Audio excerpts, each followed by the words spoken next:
जय हिंद मेरे प्यारे साथियों, आप सभी का स्वागत है सोनू एग्जामिनर यूट्यूब चैनल पे। दोस्तों आज की ये वीडियो आप सभी के लिए बहुत ज्यादा इंपॉर्टेंट रहने वाली है, क्योंकि दोस्तों आज की इस वीडियो के अंदर डिस्कस करेंगे जीडीएस की न्यू वैकेंसी कब आ रही है, 2026 के लिए नई वैकेंसी का रिक्वायरमेंट कब आएगा और आएगा तो कितने पदों पर वैकेंसी का रिक्वायरमेंट आएगा, फॉर्म अप्लाई डेट क्या रहेगी, कितने परसेंटेज वाले विद्यार्थियों को फॉर्म अप्लाई करना चाहिए जिससे कि उनका इस बार सिलेक्शन हो सके।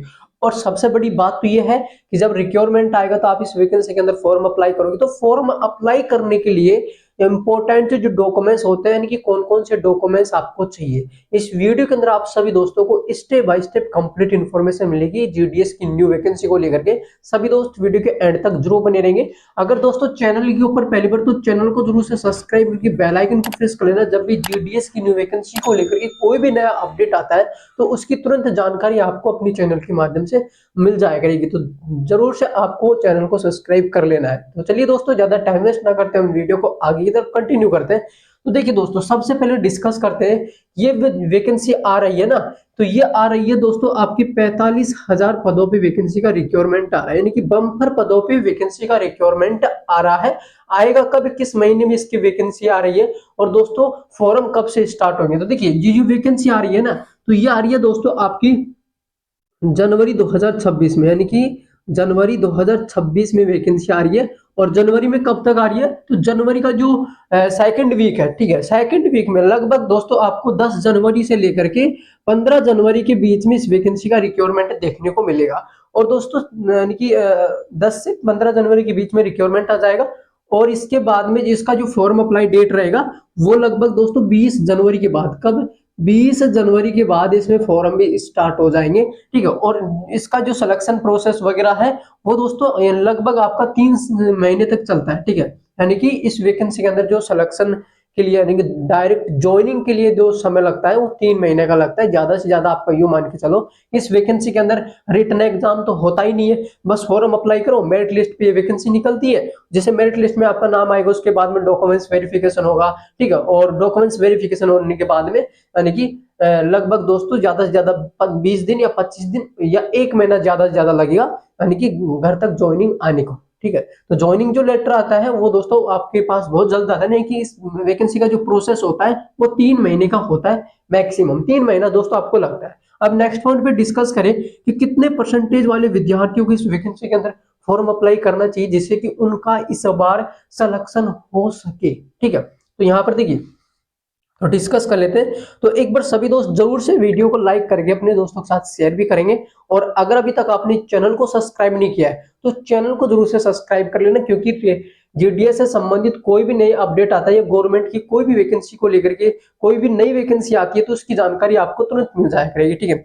तो सबसे पहले तो यहाँ पर देखिए, अगर दोस्तों हम बात करें जनरल कैटेगरी से, अगर आप बिलोंग करते हो, ठीक है, जनरल कैटेगरी से, तो आपका जो यानी कि परसेंटेज होना चाहिए 85% होना चाहिए, यानी कि 85% होना चाहिए 10th क्लास में, इतना मार्क्स आपका होना चाहिए, यानी कि 100 में से इतना परसेंटेज आपका होना चाहिए।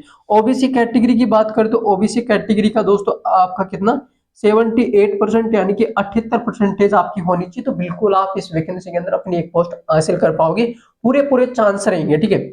इसके अलावा ईडब्ल्यूएस कैटेगरी की बात करें तो ईडब्ल्यूएस कैटेगरी में दोस्तों आपका 72% होना चाहिए, यानी कि 72% मार्क्स आपके होने चाहिए।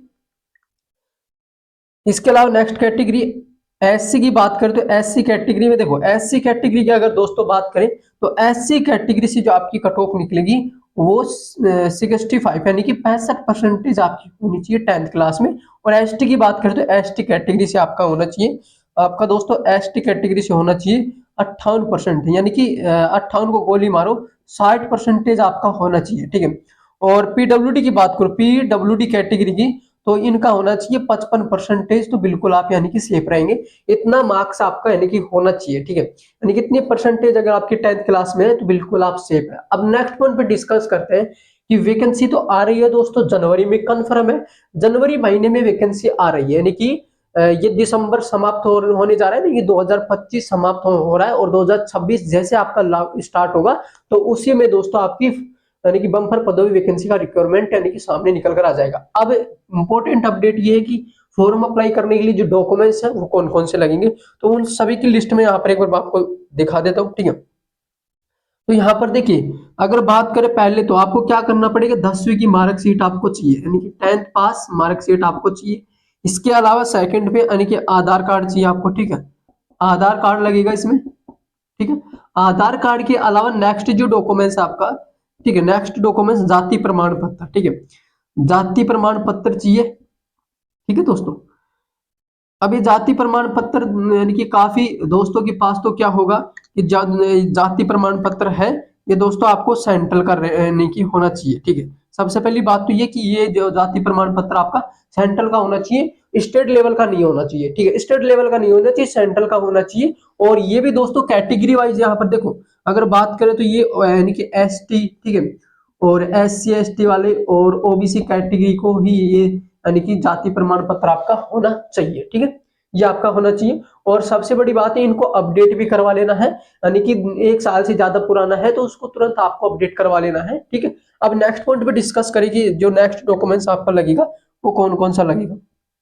तो इसके बाद में AWS कैटेगरी, ठीक है, AWS कैटेगरी का जाति प्रमाण पत्र अगर लागू हो तो, ठीक है। इसके अलावा आपका चाहिए PWD कार्ड सर्टिफिकेट, यानी कि विकलांग अगर आप हो, विकलांग उम्मीदवार के लिए दोस्तों PWD कार्ड सर्टिफिकेट लगेगा।